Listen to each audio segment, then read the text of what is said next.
I used to think the scariest thing that could happen to a person was being ignored, overlooked, treated like you didn't matter. Turns out that's only the beginning.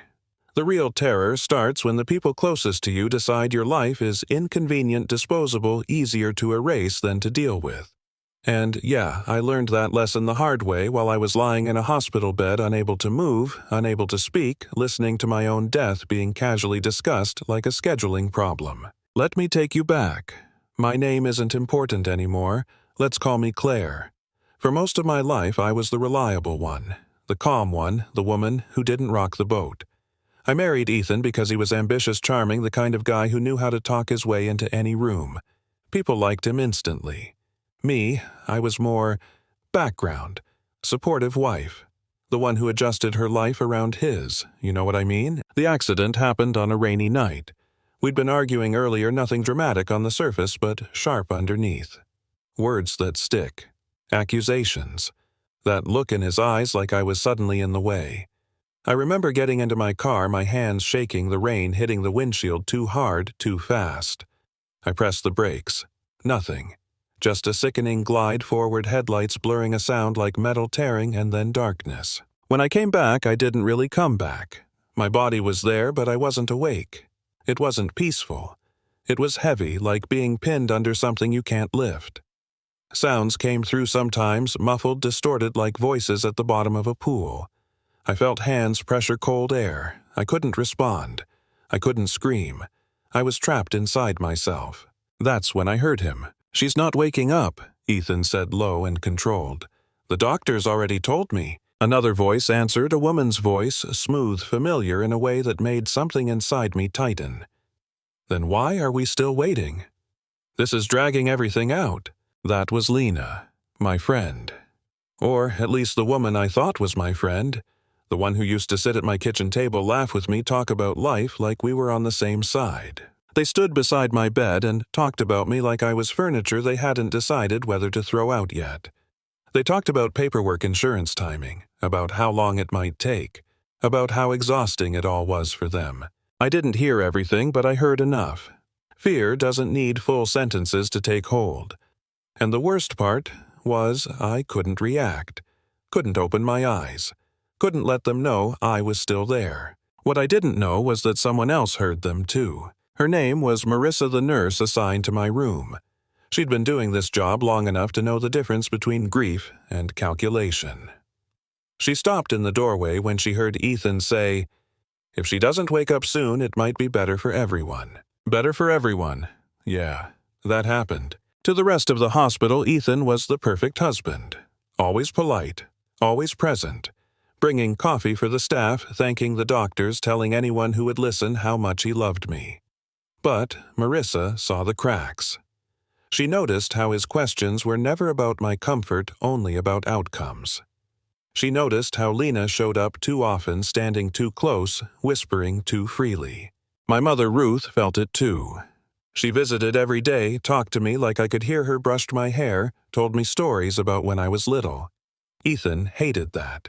He said it stressed me out. He said she was too emotional. He started limiting her visits, always with a smile, always sounding reasonable. Then, one afternoon, my mom saw Ethan and Lena at the end of the hallway, laughing, touching, not even trying that hard to hide it. When she confronted him, his face barely changed. He said Lena was helping him with work. He said my mom was imagining things. He told her to calm down. That was when Marissa stopped doubting herself. Behind the scenes, Ethan started pushing, asking doctors about sedation, about living wills, about what would happen if I didn't improve. He even tried to submit updated documents claiming I'd changed my wishes. The signatures didn't match. The doctors refused. Ethan didn't break down. He didn't cry. He got irritated. And then one morning, everything shifted. Marissa was changing my sheets when she felt my finger twitch. Just slightly. Then again. Intentional, not a reflex. She froze, leaned closer, whispered my name. I couldn't answer, but I moved again, fighting through what felt like wet concrete. Her voice shook when she said it out loud. "She's coming back." Ethan walked in right then. The look on his face wasn't relief, it was panic. Real panic. He asked too many questions too fast. What moved? How much could I hear? Anything.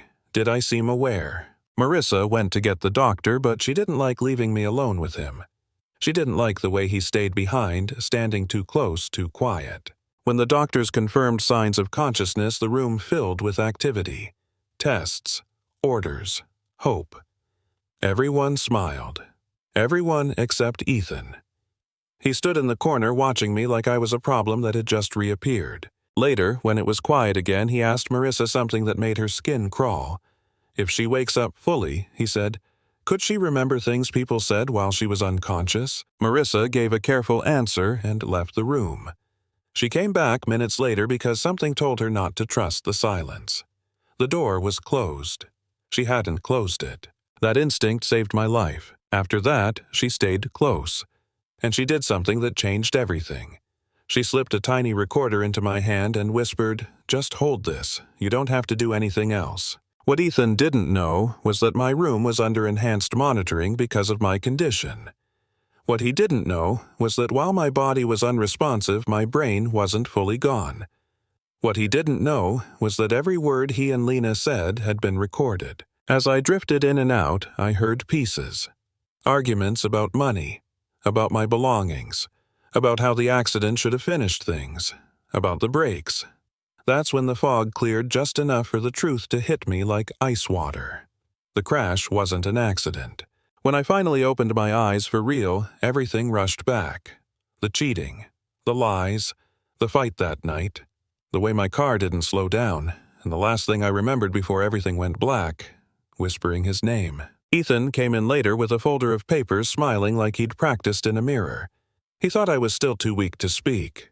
He leaned close and said softly, looks like we have some things to figure out. I forced my lips to move. It felt like tearing muscle that hadn't been used in years. One word came out, why? For half a second, the mask slipped. Fear flashed in his eyes. Then it was gone, replaced by that calm, calculating look I knew too well. He told the staff he was overwhelmed with joy. He told them I was his whole world. When we were alone, he dropped the act. He told me I was being transferred. Somewhere quiet. Somewhere I'd be kept comfortable. Somewhere accidents happened. He thought I was still powerless. He didn't know the recorder had captured everything. The night he tried to tamper with my IV, my hand twitched and the recorder slipped just enough to make a soft beep. He grabbed it, furious, rewinding. His voice filled the room. Lena's voice, their plans, their laughter. That's when Marissa and security came through the door. The aftermath was fast and slow at the same time. Ethan arrested. Lena questioned. Evidence everywhere. Forged documents, financial fraud, vehicle sabotage. The story unraveled the second it was exposed to light. Recovery took time.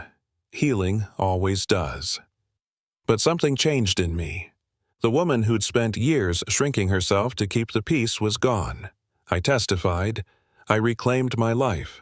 I rebuilt what they tried to take. And here's the part that still messes with me. The hardest truth wasn't that strangers could do something like this. It was that the people who almost ended me were the ones everyone trusted the most. So I want to ask you something. When someone is charming, successful, well-spoken, how much do we let them get away with? How often do we dismiss quiet people? Uncomfortable truths? Bad feelings we can't quite explain. Tell me what you think. Was this justice or just luck? Have you ever seen someone hide behind a perfect image while hurting others in private? Drop your thoughts in the comments. Argue with me. Agree with me, share your story, because silence is exactly what people like them count on.